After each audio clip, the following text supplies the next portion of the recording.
Bueno, buenas tardes a todos los presentes. Gracias por acercarse, por el interés. Estamos aquí para presentar la guía sobre el procedimiento judicial en las relaciones de consumo de la Ciudad Autónoma de Buenos Aires, nociones básicas en lenguaje claro. Y para ello contamos con la presencia del doctor Mario Olano Melo, juez del Fuero Contencioso Administrativo Tributario y de Relaciones de Consumo número 26 de la Ciudad Autónoma de Buenos Aires.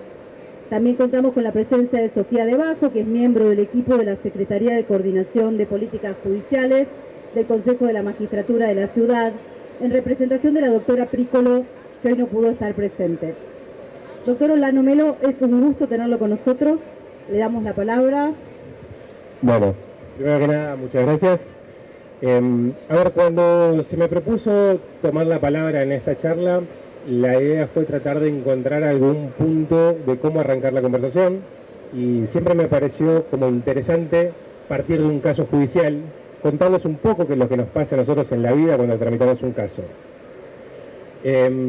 Lo que me trajo cuando lo pensé la disertación de hoy, en el marco de una audiencia, son audiencias que se llaman audiencia de vista de causa, que son cuando nosotros estamos por dictar una sentencia en un proceso de consumo, tenemos a los abogados hablando. Normalmente, para que se entienda, la dinámica de esta audiencia es 10 minutos habla una parte, 10 minutos habla la otra parte, y al final la consumidora o el consumidor, si quieren hablar, lo pueden hacer. En este caso lo que pasa, habla primero el abogado de la consumidora, era un problema por la utilización de un teléfono celular y una reparación. Cuando termina de hablar el abogado de la consumidora, toma la palabra el abogado de la empresa, y el abogado de la empresa habla muy abogadilmente. Cuando termina de hablar el abogado de la empresa, la que se le da la oportunidad de hablar y que quede grabada para hablar no solamente a mí que yo soy juez de primera instancia, sino para todos los otros jueces que puedan intervenir en el litigio, toma la palabra la consumidora y era una señora que estaba muy enojada, muy ofuscada, muy dolida por las palabras de la abogada de la empresa. Entonces, esos 5 minutos, esta señora, en vez de hablar sobre lo que era su caso, se dedicó a hacer una réplica, a contestarle a la abogada de la parte demandada y exponer lo vulnerable que se sentía ante todo lo que le había dicho. Ahí yo me sentí en la obligación de tener que tomar la palabra y explicarle a la consumidora que en realidad la abogada en ningún momento le había faltado el respeto, la abogada en ningún momento se había extralimitado en lo que es el ejercicio de la profesión de abogado. Lo único que estaba pasando es que los abogados hablamos en difícil. A veces nuestro lenguaje no solamente es áspero en las palabras, sino que a veces es duro en el sentido de los términos que utilizamos. Entonces, esta persona se había sentido agredida por lo que había hablado la abogada, pero la abogada no hizo más que utilizar un recurso rápido del lenguaje que todo abogado es seteado desde que entramos a la universidad.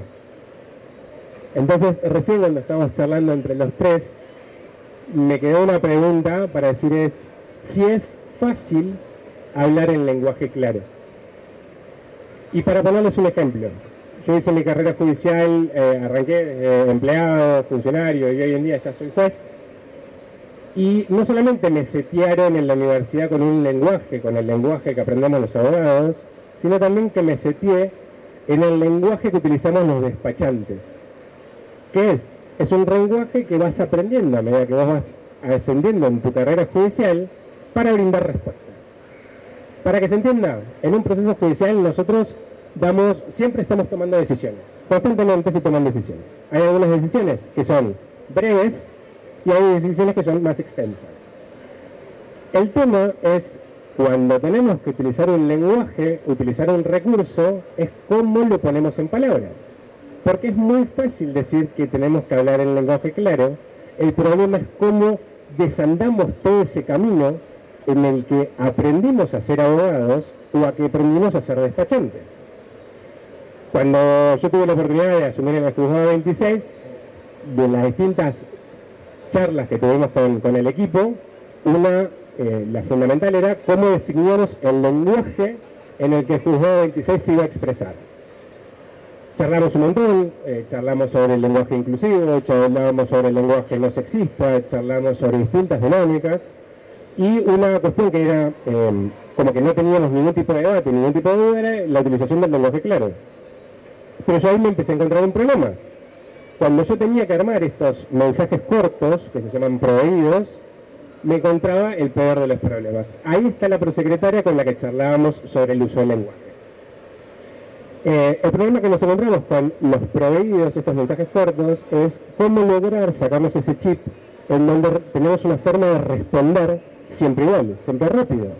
El lenguaje claro nos interpela en la necesidad de tener que cambiar ese lenguaje, expresarlo de otra forma. Y nos dimos cuenta que el uso del lenguaje claro nos volvía lento los proveídos. No por el proveído, sino porque me estaba obligando a repensar la utilización de las palabras. Y hay otra cuestión, tenemos que expresarnos en un lenguaje que no sea sexista. Tenemos que expresarnos en un lenguaje que sea simple. Tenemos que expresarnos en un lenguaje que el receptor entienda el mensaje. Ahora, a veces la utilización de términos simples puede generar en el receptor un mensaje indeseado. Cuando yo te decía veamos un ejemplo claro de algo que cuando despachamos. Supónganse que nos piden algo en el juzgado y nosotros la decisión que tenemos que tomar es decirle no. Cuando yo me formé en el juzgado que yo tenía, ¿qué se le decía? Bla, bla, bla, no por manifiestamente improcedente, no al lugar, ¿no? Y el no al lugar va en mayúscula y en negrita, entendelo. Ahora, cuando estamos viendo el mensaje es simple, el mensaje es claro, no es confuso, no es ambiguo. Ahora, el receptor, ¿cómo lo recibe? Fíjense que nosotros cuando intentamos cambiamos ese por manifiestamente improcedente, no al lugar, por simplemente un no corresponde acceder a lo solicitado. Logramos la misma penalidad, logramos decir lo mismo, logramos evitar esa animosidad o ese dolor en el receptor, y la claridad del concepto está dada. Porque acá hay una cuestión. A nosotros, en un juzgado, lo que nos toca como función somos gestores de conflictos. Nosotros tenemos una parte que se siente que sus derechos fueron violados y tenemos la otra parte que entiende que no. Y es un conflicto que nosotros tenemos que terminar resolviendo. Ahora, ese conflicto lo vamos a resolver a través de las palabras y a través de las decisiones. Entonces nosotros tenemos que ser muy cuidadosos en cómo utilizamos los términos, porque ya es bastante complejo para una persona que le sea negada la petición, cuando encima se siente maltratado en el uso del lenguaje. Ahora, cuando yo te preguntaba si es fácil hablar el lenguaje claro, a nosotros lo que nos pasó todavía a 2 años de estar trabajando en consumo, por ejemplo, con Vicky, nunca logramos por ahora implementar el lenguaje que hablamos hace 2 años. Todavía no tuvimos el tiempo. Sí encontramos recursos para un uso de un lenguaje no sexista, en donde no nos referenciamos a nadie por su género, utilizamos distintas estrategias. Siempre constantemente estamos pensando en el uso de las palabras para que sean simples, para que brinden un mensaje claro y pensar en quién es el receptor, el destinatario de ese mensaje para que lo entienda. Ahora, también somos conscientes de que no tenemos que incurrir en un grave error que es creer que estamos inventando la pólvora.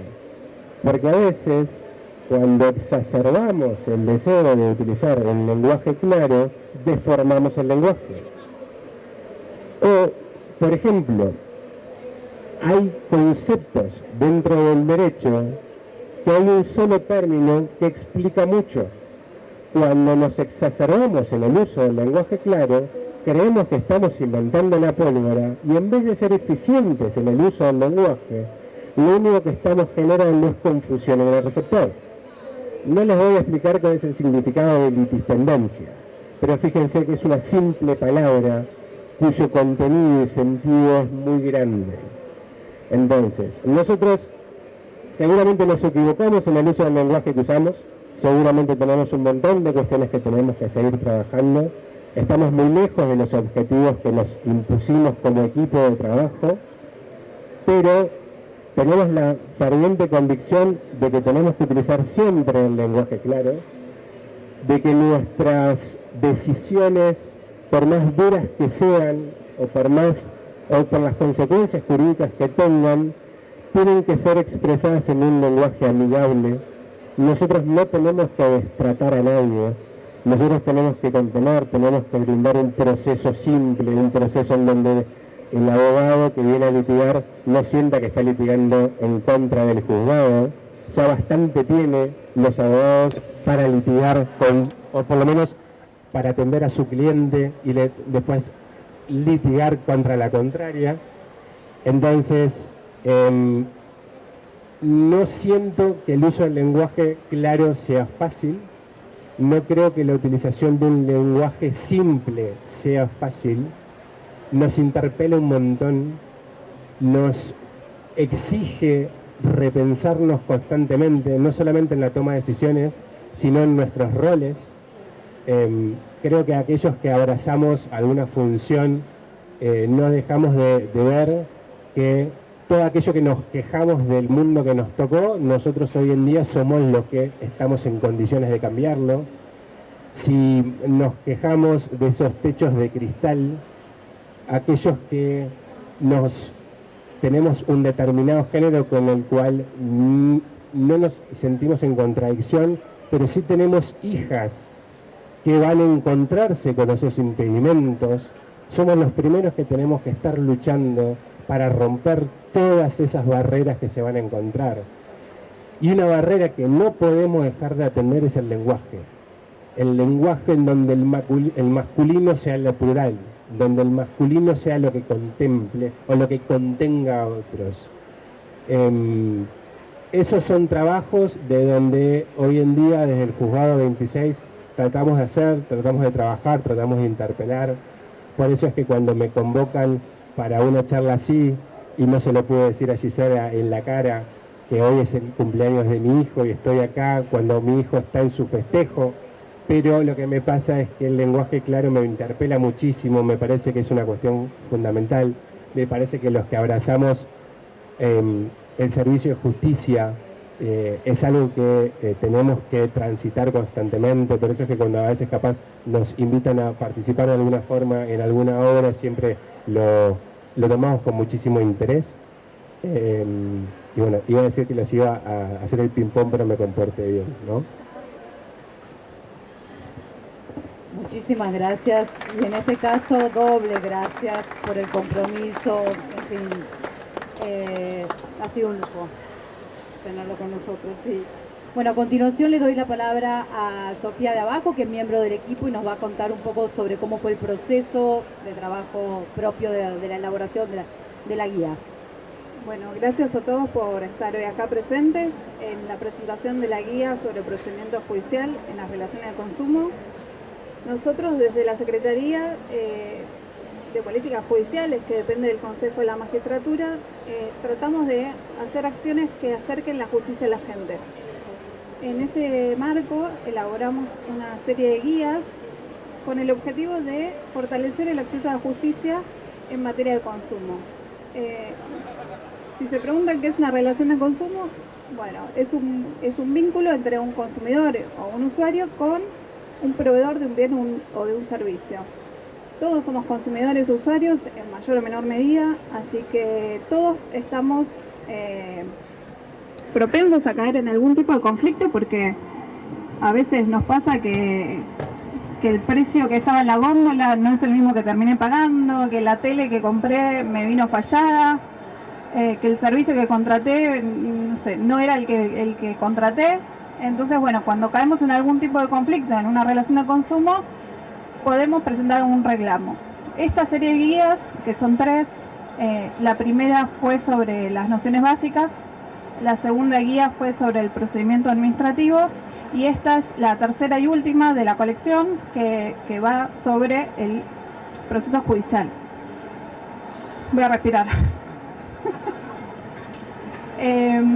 Bueno, para realizar esta guía nos basamos en el código, lo voy a decir bien, en el Código Procesal para la Justicia en las Relaciones de Consumo de la ciudad.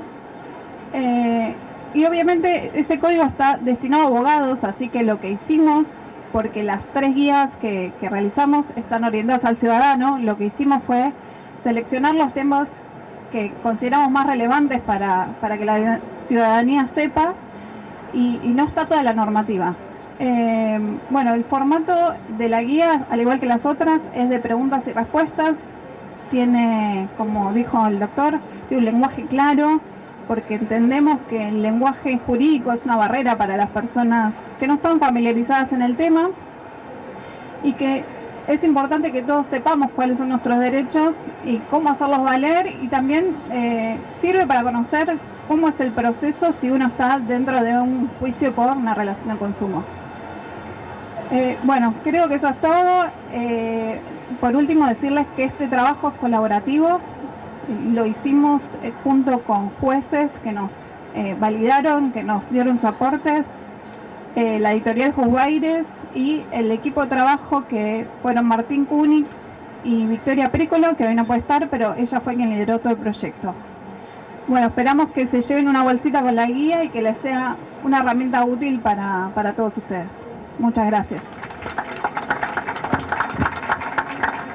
Bueno, queremos agradecer especialmente al doctor Mario Lano Melo, a quien tuvimos el gusto de escuchar recién, y también al doctor Martín Converset, juez del Fuero Contencioso Administrativo Tributario de Relaciones de Consumo, quien actualmente se desempeña como consejero del Consejo de la Magistratura de la Ciudad, y su equipo. También al doctor Guillermo Canepa, titular del Juzgado Contencioso Administrativo Tributario de Relaciones de Consumo número 27. A todos por su participación en el proceso de revisión y sus muy valiosos aportes.